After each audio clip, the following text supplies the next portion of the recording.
അധ്യായം 5. ആകയാൽ പ്രിയ മക്കൾ എന്ന പോലെ ദൈവത്തെ അനുകരിപ്പി. ക്രിസ്തുവും നിങ്ങളെ സ്നേഹിച്ച് നമുക്ക് വേണ്ടി തന്നെത്താൻ ദൈവത്തിന് സൗരഭ്യവാസനയായ വഴിപാടും യാഗവുമായി അർപ്പിച്ചതുപോലെ സ്നേഹത്തിൽ നടപ്പി.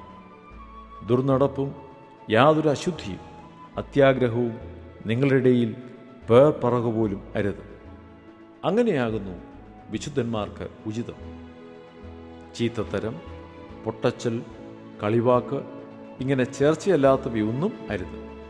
സ്തോത്രമത്രേ വേണ്ടത്. ദുർനടപ്പുകാരൻ, അശുദ്ധൻ, വിഗ്രഹാരാധിയായ ദിവ്യാഗ്രഹി ഇവർക്കാർക്കും ക്രിസ്തുവിൻ്റെയും ദൈവത്തിൻ്റെയും രാജ്യത്തിൽ അവകാശമില്ല എന്ന് നിങ്ങൾ അറിയുന്നുവല്ലോ. വ്യർത്ഥവാക്കുകളാൽ ആരും നിങ്ങളെ ചതിക്കരുത്. ഈ വക നിമിത്തമല്ലോ ദൈവകോപം അനുസരണം കെട്ടവർ മേൽ വരുന്നു. നിങ്ങൾ അവരുടെ കൂട്ടാളികളാകരുത്. മുമ്പേ നിങ്ങൾ ഇരുളായിരുന്നു, ഇപ്പോഴോ കർത്താവിൽ വെളിച്ചമാകുന്നു. കർത്താവിന് പ്രസാദമായത് എന്തെന്ന് പരിശോധിച്ചുകൊണ്ട് വെളിച്ചത്തിലുള്ളവരായി നടന്നുകൊള്ളുവി. സകല സൽഗുണവും നീതിയും സത്യവുമല്ലോ വെളിച്ചത്തിൻ്റെ ഫലം. ഇരുട്ടിൻ്റെ നിഷ്ഫല പ്രവൃത്തികളിൽ കൂട്ടാളികളാകരുത്. അവയെ ശാസിക്കത്രേ വേണ്ടത്. അവർ ഗൂഢമായി ചെയ്യുന്നത് പറവാൻ പോലും ലജ്ജയാകും. അവയെ ശാസിക്കുമ്പോഴോ സകലത്തെയും കുറിച്ച് വെളിച്ചത്താൽ ബോധം വരും. ബോധം വരുന്നതെല്ലാം വെളിച്ചം പോലെ തെളിവല്ല.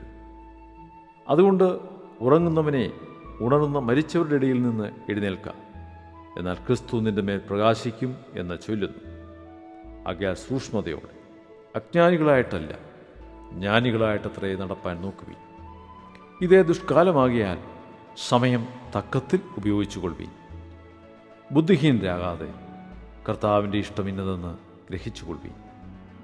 വീഞ്ഞു കുടിച്ച് മത്തരാകരുത്, അതിനാൽ ദുർനടപ്പ് ഉണ്ടാകുമല്ലോ.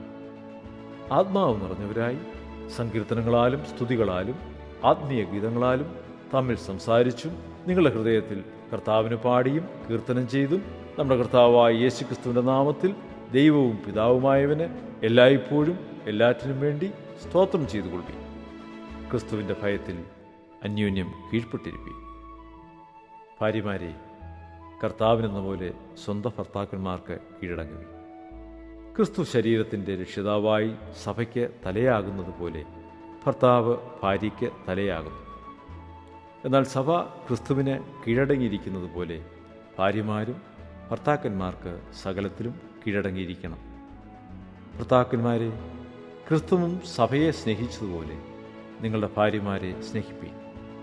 അവൻ അവളെ വചനത്തോടു കൂടിയ ജലസ്നാനത്താൽ വെടിപ്പാക്കി വിശുദ്ധീകരിക്കേണ്ടതിനും കറ, ചുളുക്കം മുതലായതൊന്നുമില്ലാതെ സഭയെ ശുദ്ധയും നിഷ്കളങ്കയുമായി തനിക്ക് തന്നെ തേജസ്സോടെ മുൻനിർത്തേണ്ടതിനും തന്നെത്താൻ അവൾക്ക് വേണ്ടി ഏൽപ്പിച്ചു കൊടുത്തു. അവണ്ണം ഭർത്താക്കന്മാരും തങ്ങളുടെ ഭാര്യമാരെ സ്വന്തം ശരീരങ്ങളെപ്പോലെ സ്നേഹിക്കേണ്ടതാകും. ഭാര്യയെ സ്നേഹിക്കുന്നവൻ തന്നെത്താൻ സ്നേഹിക്കുന്നു. ആരും തൻ്റെ ജഡത്തെ ഒരു നാളും പകച്ചിട്ടില്ലല്ലോ. ക്രിസ്തുവും സഭയെ എന്ന പോലെ അതിനെ പോറ്റി പുലർത്തുകയത്രേ ചെയ്യുന്നത്. നാം അവൻ്റെ ശരീരത്തിൻ്റെ അവയവങ്ങളല്ലോ. അതുനിമിത്തം ഒരു മനുഷ്യൻ അപ്പനെയും അമ്മയെയും വിട്ട് ഭാര്യയോട് പറ്റിച്ചേരും, ഇരുവരും ഒരു ദേഹമായി തീരും. ഈ മർമ്മം വലിയത്. ഞാൻ ക്രിസ്തുവിനെയും സഭയെയും ഉദ്ദേശിച്ചത്രേ പറയുന്നത്. എന്നാൽ നിങ്ങളും അങ്ങനെ തന്നെ ഓരോരുത്തരും താൻ്റെ ഭാര്യയെ തന്നെപ്പോലെ തന്നെ സ്നേഹിക്കണം. ഭാര്യയോ ഭർത്താവിനെ ഭയപ്പെടേണ്ടതാകുന്നു.